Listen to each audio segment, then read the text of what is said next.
Hello traders, it is Sunday, July 21st, and it's time for our weekly video. The last recording that I did was on Wednesday, and I did a live event about 30 minutes after the open. I started that recording, went through the entire process, highlighted lots of stocks. They were all on the short side, every single one of them profitable.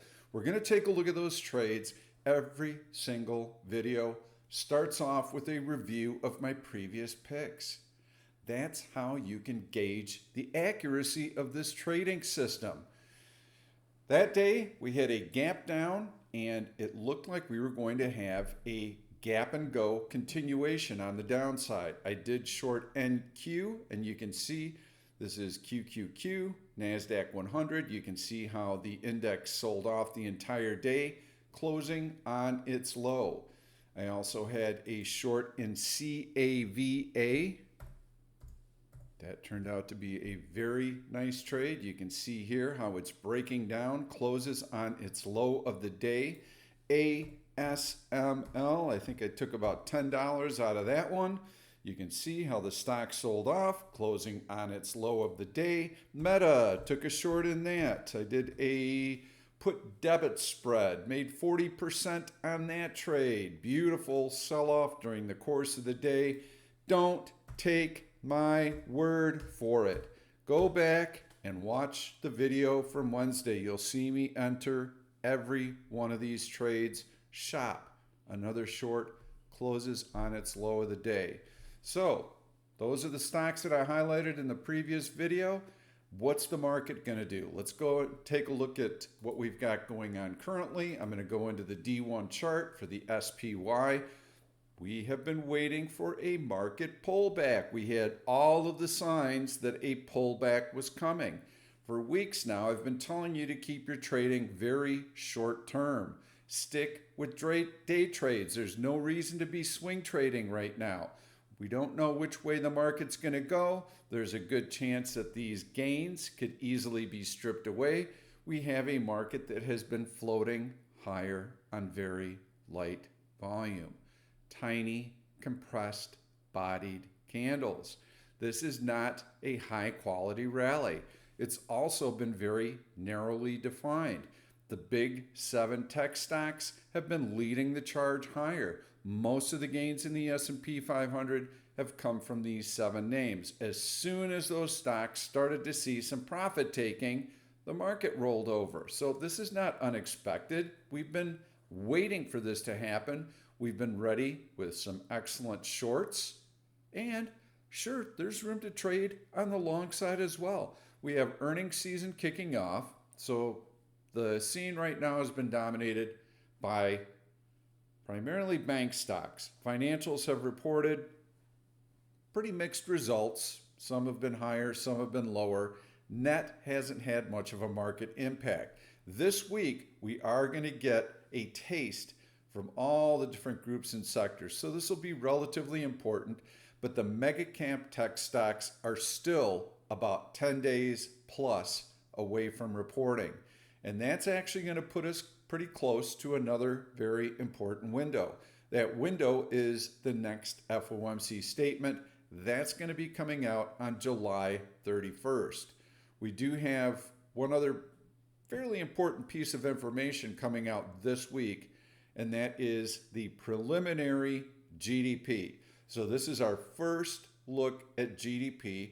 Consequently, it's also going to be our first look at the PCE deflator, which is what the Fed uses to gauge inflation. So that's going to be a pretty important reading. That's going to be coming out on Thursday. And then, of course, all the different earnings releases are going to be coming out during the course of the week. So those will be important to keep an eye on as well. Everything's going to kind of be percolating and brewing until that July 30th, 31st window. And then we're going to see how the mega cap tech earnings come out. We're going to see what the FOMC statement is. So my personal opinion is that mega cap tech stocks are going to report good numbers. They're going to be very, very solid. They're going to talk about all the great prospects that they have for AI. The big question is, with current valuations being fairly stretched, is the news going to be good enough? to fuel the next leg of the rally? I don't believe so. And I think that we're going to start seeing the market kind of top out a bit here. You're not going to see short sellers get super, super aggressive. At least chances are they're not going to get super aggressive before those mega cap tech earnings, because those have been fueling the market higher. With the market near an all-time high, who's going to want to stick their head in that news? They're going to wait for the earnings reactions. They're going to wait for the earnings themselves. They're going to wait to see what the Fed has to say. Now, right now, priced into the bond market, this is not Pete's opinion. This is what's priced into the bond futures contracts. They're looking for a 0.25% rate cut from the Fed in September. There's an 80% likelihood of that priced into the bonds. I don't think that the market's going to get what it wants. Right now, economic growth has been stable. We're going to see. This Thursday, GDP comes out. Is it going to meet expectations? Is it going to be relatively soft? If it does come in soft, then you're going to see a little bit more pressure on the Fed to consider a possible rate cut in September. So we'll see how that number comes out. We'll evaluate it. If the number comes in nice and stable, well, then the Fed really doesn't have any reason to do anything in September. They'll continue to evaluate the economic releases. Job market has been strong so far.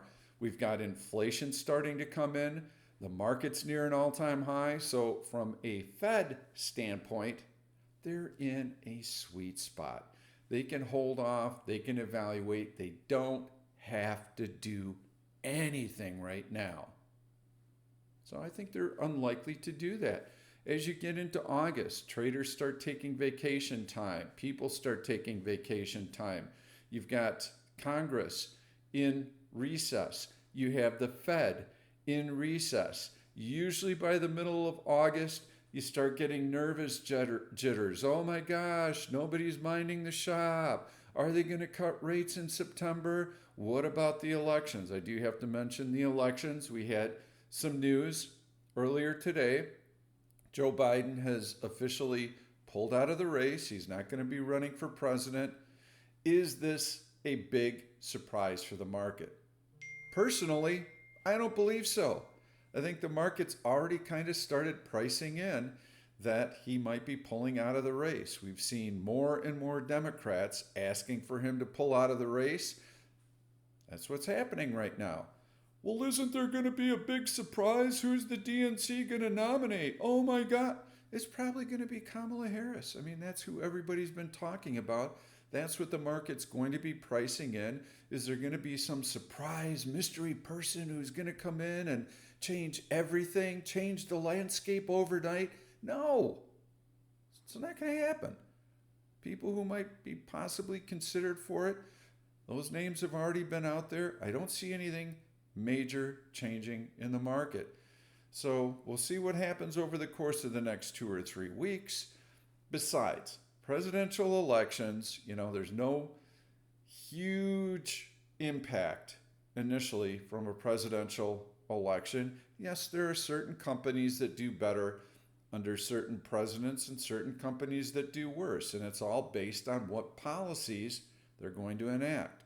So you'll see a little bit of movement in groups and sectors based on who might possibly be the president, but in terms of the overall market, I don't think you're going to see any big changes or shifts heading into the election in November. I think things are going to be status quo and the market's going to chop around and do what the market wants to do until that result is out. It's going to be going off of interest rate policy, it's going to be going off of economic releases, and it's going to be going off of the earnings releases that we're going to see in the next couple of weeks. That is not going to change. And those are the things that really impact the market and price action. So, as far as the overall market, we've got a little bit of selling starting to come in. We had 3 bearish days off of that new all-time high that was set on Tuesday. You can see we're below AVWAP-Q. What possible support levels might we be testing? Well, this is a pretty decent little horizontal support level. and it comes into play around the 542.50 level. Also coincides, and this is a fairly significant long-term upward sloping trend line with a touch there. And you can see this is a balanced trend line. What does that mean? That means that if you take the starting point, you take the end point, and then you take the intercept, that the end point is midway between the starting point and that intercept. So these tend to have a little bit more relevance. You can also see that the 20-day moving average comes into play around 540. A more significant support level is going to be this 100-day moving average. And you can see that that also is where we had horizontal was resistance, now support, and the 100-day moving average comes into play there as well. That is around the 525 level. So could we possibly test that level in August? Could we possibly test that support level on this pullback? Sure, anything's possible. What are we going to do? So right now we're going to stick with day trading. That's what we've been doing for the last month or so. That's what we're going to continue to do. Know that buyers and sellers are balanced. So we're seeing buying pressure and we're seeing selling pressure. On any given day, either side can have the upper hand. So stay flexible. There are great longs as well. What's going to happen over the course of the next few weeks? How will we know?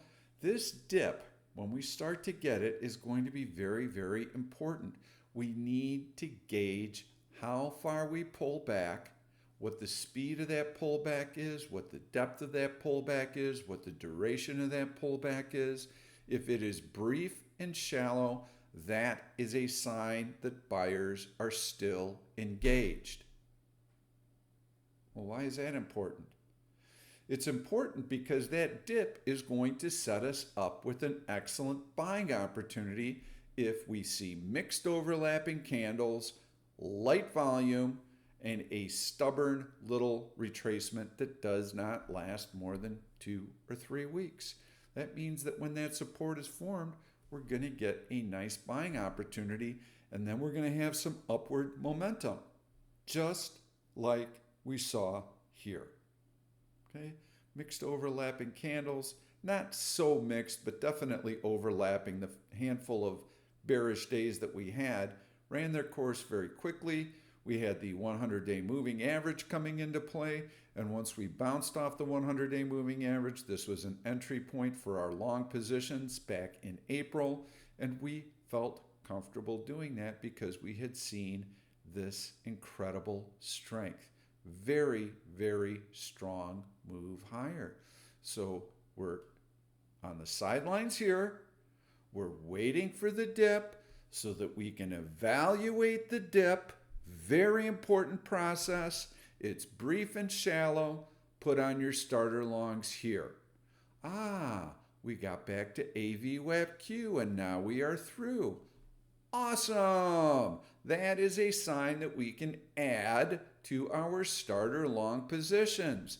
Now we want to see what happens at the all-time high. And we break out. You could have added here. I would have waited a little bit because this is a marginal new high. But once we show that, yes, support is still intact, we have a bounce above the 20-day moving average and above AVWAP-Q, and now we make a new high. Okay, you can continue to add to your positions here, your swing positions. But in my opinion, the hour was late. We were already starting to see these tiny bodied candles. So I would just ride the 2 positions that you have on and get ready to take profits as you start reaching for that new all-time high. That is exactly what we are going to be doing this time around. We're going to be waiting to see how deep that drop is. Last year, bearish engulfing candle, July 28th, right around the same time frame that I'm talking about right now. This was FOMC meeting. All the big mega cap tech stocks were announcing. Pete, are we going to sell off again like we did last year?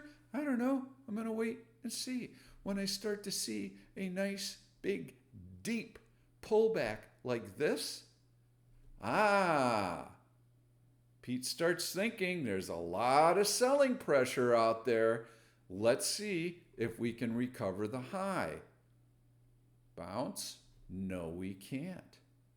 Ah, now this dip is giving me very important information. We have a double top, lower high. Pete is not guessing what the market is going to do. He's watching for the signs to tell him that this is a meaningful dip, that the market's having a very tough time recovering the high, and that there is a lower high and a good chance that we're going to see continued selling pressure, upward sloping trend line, double top, lower high, breach below that AV WebQ and that upward sloping trend line. All right, we can start considering some short positions in here. Whoosh, nice big drop down to the 100-day moving average.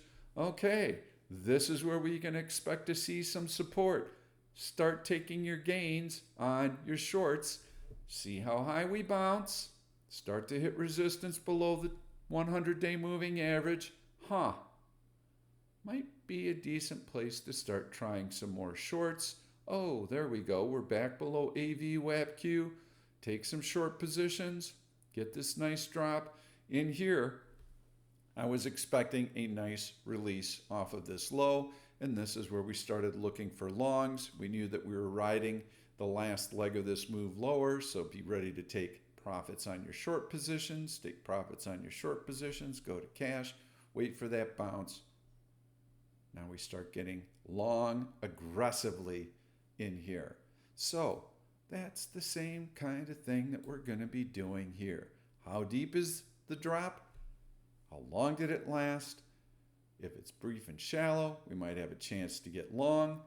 If we start failing before we test the all-time high and we make a lower high and we start breaking below some of these technical support levels, we might have a decent opportunity to short sometime in the first week in August or so. All the news is behind us. The earnings are behind us. The FOMC is behind us. We've got everyone in recess. No one's minding the shop. Seasonal weakness in August.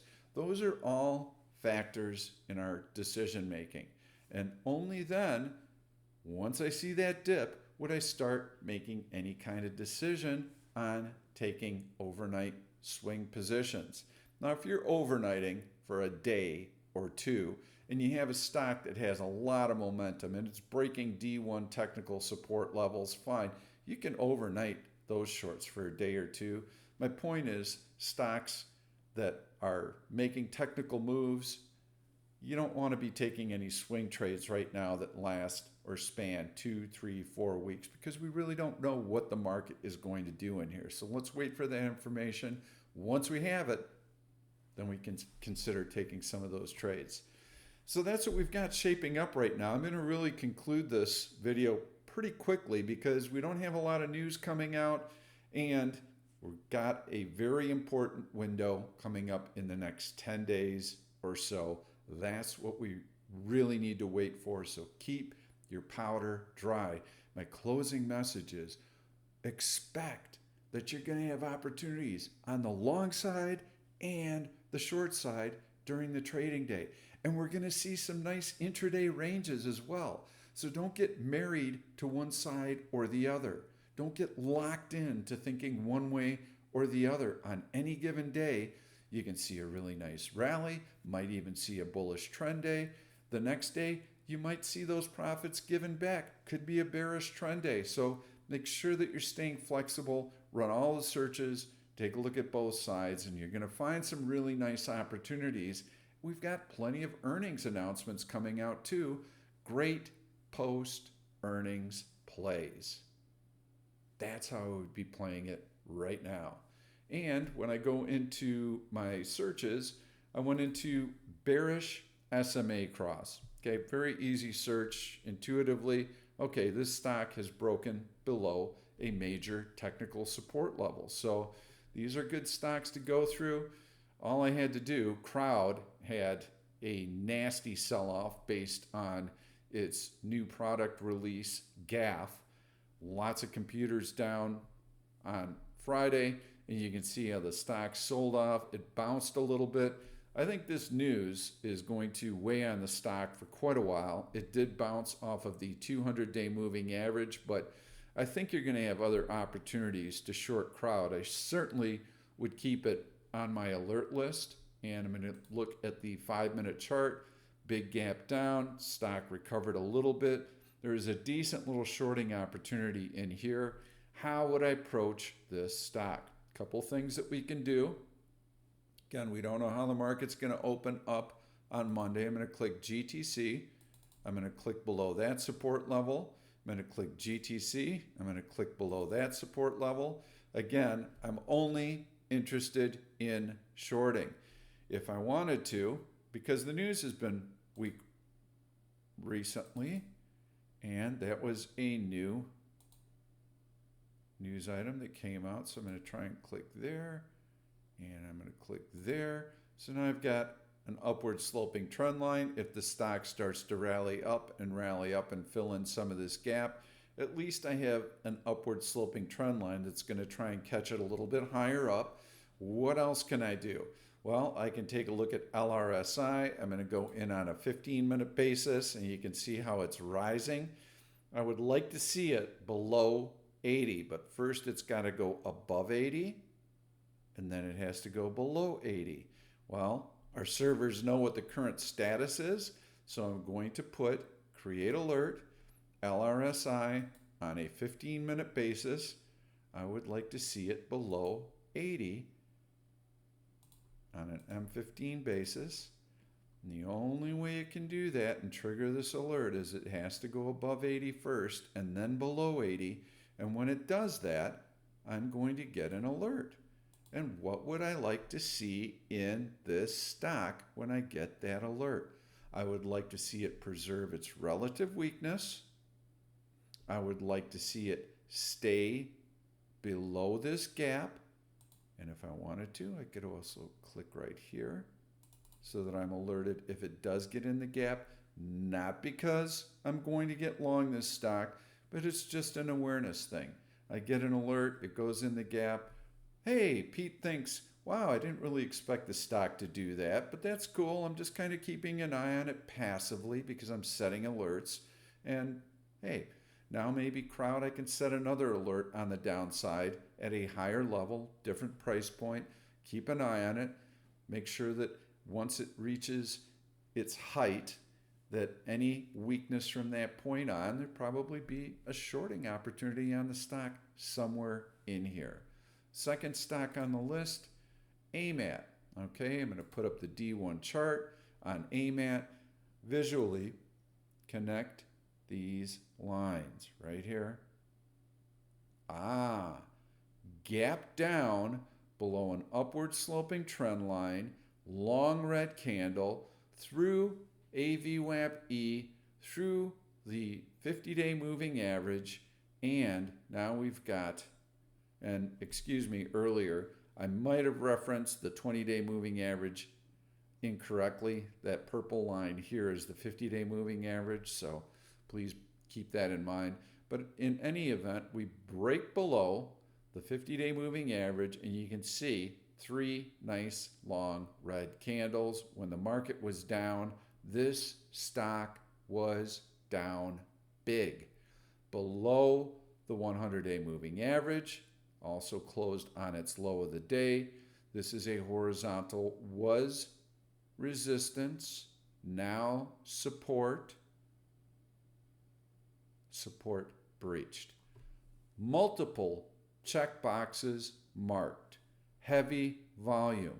Let's go through all these check boxes one more time, because the more check boxes I have marked, the higher my odds of success. That's what this is all about. Upward sloping trend line breached, one checkbox. Below AVWAP-Q, another checkbox. Below 50-day moving average, another checkbox. Below 100-day moving average, another checkbox. Weak relative to the market, another checkbox. Heavy volume, another checkbox. Long red candles stacked with very little retracement, another checkbox. Okay, we got a stock that's weak here. Does that mean that I'm going to come in and pound this stock on Monday? No, that's not what I'm going to do. I've got a little bit of a market pullback in here. I have no idea what the market's going to do overnight. We've had 3 days of decent market selling. Am I expecting a bloodbath Monday morning? No, I'm kind of expecting some chop. They're going to test the bid, they're going to test the ask, and eventually the market's going to determine what it's going to be doing. During that time, I want to keep an eye on AMAT. What I'd like to see is that the market comes in and it attempts a bounce. Okay, so I'm going to take off the extended hours here. We're going to take a look at the price action. So on a day here, this was Thursday, you've got the market trying to recover, and you have 4 5-minute bars here to start the day when you got a little bit of a rally. On that kind of a rally, what would I like to see AMAT do? Down, down, down, down. It is weak. Sellers are not waiting to see what the market is going to do. Blam, blam, blam. They are hammering AMAT. They want out of that stock. Friday had kind of a flat opening. So that's the price action I'm looking for. Wham, wham, wham. Selling pressure. Wham, wham, wham. Can't come up for air. That's when I can be confident that the sellers are there. Then I simply need to monitor the market and see what the market's doing. Very choppy price action Friday. You can see sell off, bounce, sell off, bounce. This is kind of a downward sloping channel and a fairly difficult market to trade as well. So very choppy, very stubborn move down. I believe that we're probably going to see some attempt in the course of the next day or two to just kind of rally the market up after a decent round of selling. So on that rally up, I don't want to see us take out the high from Friday. I want to see, and again, this is from a bearish standpoint, I want to see that resistance hold. If we don't get anywhere close to it and they continue to probe for support and probe for support, I'm going to be watching to see if AMAT is one of the stocks that looks particularly weak. It's already shown us weakness. That would be one that I'm looking to short on a day trading basis, because I don't need to take any overnight short positions right now. I don't know what the market's going to do on a swing trading basis until I see a little bit more of this dip. And I've got that really important window coming up that I had mentioned to you in 10 days when the mega cap tech stocks start to announce and when we get the FOMC statement on July 31st. So keep it light, stick with day trading. Let's see how this dip plays out. Let's watch the price action. Let's see if we get that opportunity to start doing some swing trades probably in 2 weeks or so. Let the dust settle. If you watch these videos, I do them on Sundays. I'll have a live event this Wednesday. Tune into those. You'll know exactly how to trade, and I'll explain what the setups are and which stocks are going to give us the highest probability of success. Thanks so much for watching, everyone. Please, if you like this video, give it a thumbs up. It helps my YouTube channel. Please subscribe to the YouTube channel, and then you'll never miss one of these new videos. Good luck with your trading. Let's see how things play out. Watch for our live event on Wednesday. Thank you.